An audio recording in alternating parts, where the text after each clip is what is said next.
लेकिन इस वक्त जान लेते हैं कि डेरिवेटिव मार्केट से किस तरीके के इंडिकेशंस मिल रहे हैं। रजत भी हमारे साथ मौजूद है न्यूज रूम से। रजत, ये बताइए कि आज स्ट्रांग ओपनिंग हुई मार्केट्स की, आगे के लिए पूरे दिन भर के लिए क्या कुछ इंडिकेशंस आपको मिल रहे हैं? बिल्कुल, क्योंकि बहुत बड़ा इवेंट है कल, क्रेडिट पॉलिसी से पहले एक रेंज में है और ज़्यादा एक्सपेक्टेशन है नहीं ब्याज दरों में बढ़ने की या फिर घटने की, लेकिन बाजार बिल्कुल स्टैटिक है। ऊपरी स्तरों पर दबाव आज भी रिफ्लेक्ट हुआ। अब इंपॉर्टेंट ये है कि निफ्टी बैंक में उतने रिटर्न्स नहीं आए, 19,000 के आसपास ही यहाँ पर मार्केट्स मूव कर रही है। लेकिन पिछले कुछ दिनों में जो स्ट्रॉन्ग पुल बैक है, पुट राइटिंग फिर से बहुत स्ट्रॉन्ग है इस मार्केट्स पे। चाहे आप 8700 की स्ट्राइक ले लें, 8600 की स्ट्राइक, आज लगभग 3.5 से 5.5 लाख शेयर्स दोनों ही स्ट्राइक्स पे जुड़ते हुए नजर आए। तो हर तेज़ी में पुट राइटर्स बहुत एक्टिव हैं और लगातार पुट राइटिंग के चलते बाजार बहुत स्ट्रांगली बढ़ता चला जा रहा है। ऐसे माहौल में काउंटर स्पेसिफिक मूव्स बहुत स्ट्रांग देखने को मिलते हैं। अगर निफ्टी से रिटर्न ना भी मिल रहे तो बायोकॉन देखिए आप, नए लेवल से पहुंच गया, ऑल टाइम हाई, और अब 7 लाख शेयर्स ओपन इंटरेस्ट में जुड़ते हुए नजर आए। एक स्टॉक है Hindalco, 27 lakh shares open interest में, यानी कि 8% ओपन इंटरेस्ट में बढ़त इस पर्टिकुलर स्टॉक पे देखने को मिली। एफएमसीजी स्टॉक्स बस कर रहे हैं, ब्रिटानिया के नंबर थोड़ी देर पहले आए, ओपन इंटरेस्ट में 8% ज़्यादा का इजाफा है। मैरिको सुबह से काफ़ी एक्टिव है, 3% ओपन इंटरेस्ट बिल्डअप यहाँ पर। और ऑयल मार्केटिंग कंपनीज बस कर रही हैं, बीपीसीएल, एचपीसीएल, दोनों स्टॉक्स पे एक्यूमुलेशन शानदार देखने को मिल रहा है। एक स्टॉक जो पिछड़ गया न्यूज़ फ्लो के चलते वो था वोकहार्ड। अंकलेश्वर प्लांट को यूएसएफडीए इंपोर्ट अलर्ट जारी हुआ, उसके कारण एकदम से 10% के आसपास का क्रैक है और 15% ओपन इंटरेस्ट में बिल्डअप इस पर्टिकुलर स्टॉक पे देखने को मिल रहा है। निफ्टी बैंक परफॉर्म नहीं कर रहा है, यूनियन बैंक, आंध्रा बैंक, ये कुछ ऐसे स्ट्रक्चर्स है जहाँ पर आज वीकनेस देखने को मिल रही है। जी, तो कई स्टॉक्स रजत ने बताए हैं, जिसमें एफएमसीजी स्पेस है, मेटल स्पेस है, बायोकॉन है, जहां पर आप नज़र बना कर रख सकते हैं। बहुत बहुत शुक्रिया रजत आपका इन सभी शेयरों में बातचीत करने के लिए। अब शुरुआत करते हैं फटाफट शेयरों की। सबसे पहला नाम हमारे साथ है, वो है विशाल कुमार का। एक सवाल है, दिल्ली से पूछा गया है गति को लेकर। 1000 शेयर हैं और 184 रुपये के भाव पर खरीदारी है। विकास, आपकी राय गति पर?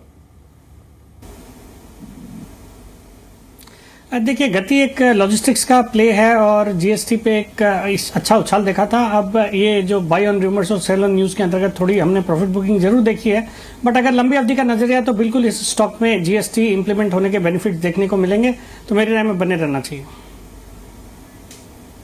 श्योर।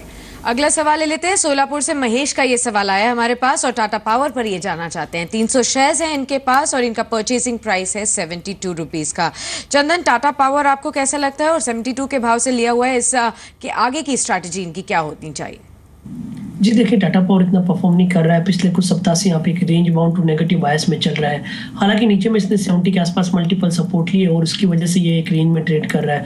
हो सकता है इनको 73-74 तक का बाउंस बैक मिल जाएगा, वहाँ पे निकलने की सलाह रहेगी। मेरा मानना है कि फिर भी दूसरे पावर काउंटर वो परफॉर्म करते हुए नजर आएंगे। Power grid, REC, PFC other counter हो सकते हैं जिनमें वो स्विच करने की बात सोच सकते हैं। जी, अभिजीत एक सवाल है दिल्ली से, स्नोमैन लॉजिस्टिक को लेकर। करीब 1300 शेयर हैं और 91.50 के भाव पे खरीदारी है। विकास, इनकी खरीदारी 91 पर है, करीब 75 रुपए के स्तरों पर शेयर कामकाज कर रहा है, क्या करें? बिल्कुल, ये सिमिलर लाइंस पे मेरी राय रहेगी जैसे अभी मैंने गति के बारे में बताया। स्नोमैन लॉजिस्टिक्स भी एक जीएसटी का एक मेजर बेनिफिशियरी होगा और एक अच्छी कंपनी है। जीडीएल प्रोमोटेड, गेटवे डिस्ट्रीपार्क्स की प्रोमोटेड कंपनी है। तो मेरी राय में अभी तो बिल्कुल स्टॉक लुढ़का है और इनको नुकसान हो रहा है, बट लंबी अवधि में यहाँ से सब्सटेंशियल अपसाइड्स देखने को मिलेंगे। So I would recommend a hold on the stock. Alright, hold करने की आपको यहाँ पर सलाह दी गई है। अगला सवाल ले लेते हैं। इंदौर से रत्नेश ने यह सवाल भेजा है हमें, मेटलिस्ट फोर्जिंग पर जाना चाहते हैं। 1000 शेयर्स हैं इनके पास और 90 रुपए के भाव पर खरीदारी इन्होंने की हुई है। चंदन, यहाँ पर क्या सलाह देंगे आप? मेटलिस्ट फोर्जिंग पर 1000 शेयर्स 90 के भाव पर खरीदारी की हुई है। जी देखिए, इस काउंटर में मैं ज़्यादा कोई कंफर्टेबल नहीं हूँ क्योंकि इसका जो प्राइस हिस्ट्री है वो काफ़ी ज़्यादा वोलेटाइल रहा है। इनफैक्ट 2014 में देखें तो 96 से लेके 520 तक का मूवमेंट देखा था और 2014 में ये काउंटर 34 रुपये तक भी चला गया। तो काफ़ी ज़्यादा वोलेटाइल स्विंग हो रहे हैं। मेरे हिसाब से इनको निकलना ही बेहतर रहेगा। इस सेक्टर के दूसरे काउंटर भी है जो काफ़ी अट्रैक्टिव वैल्यू पे है। इनफैक्ट आप महीने भर का यदि व्यू देखें तो ये स्टॉक सर्किट टू सर्किट चला था, वापस फिसलने लगा है। तो इनको यही सलाह रहेगी कि 75-78 का जो भी लेवल आए, थोड़े बहुत नुकसान में आप निकल जाए, बेहतर रहेगा।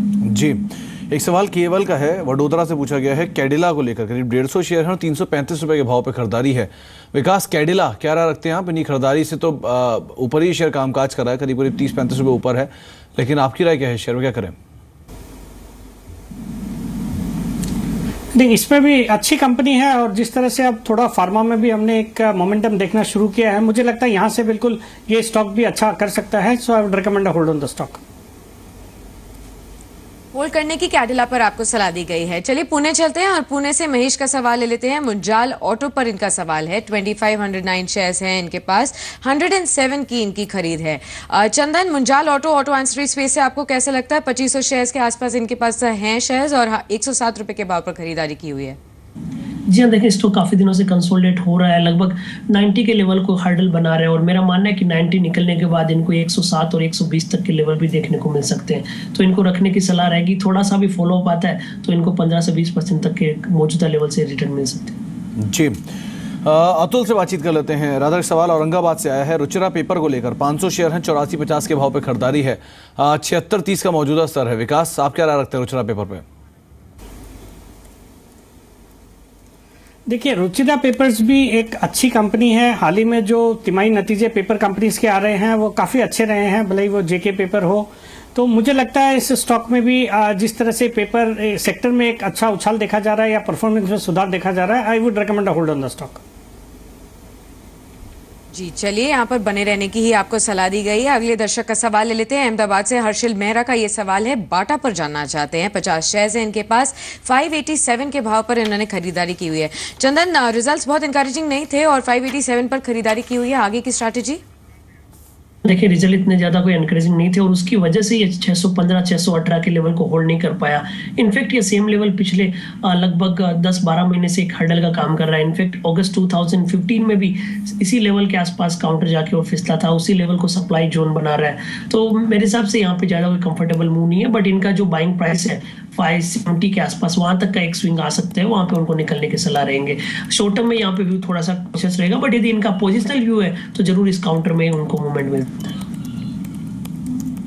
जी चलिए, यहाँ पर भी आपको राय मिल चुकी है। इतने ही सवाल आज हम आपका बाजार में शामिल कर पाएंगे। चंदन, बहुत बहुत शुक्रिया आपका हमारे साथ इस शो में मौजूद रहने के लिए। विकास, आपका भी बहुत बहुत शुक्रिया सभी क्वेरीज को एड्रेस करने के लिए।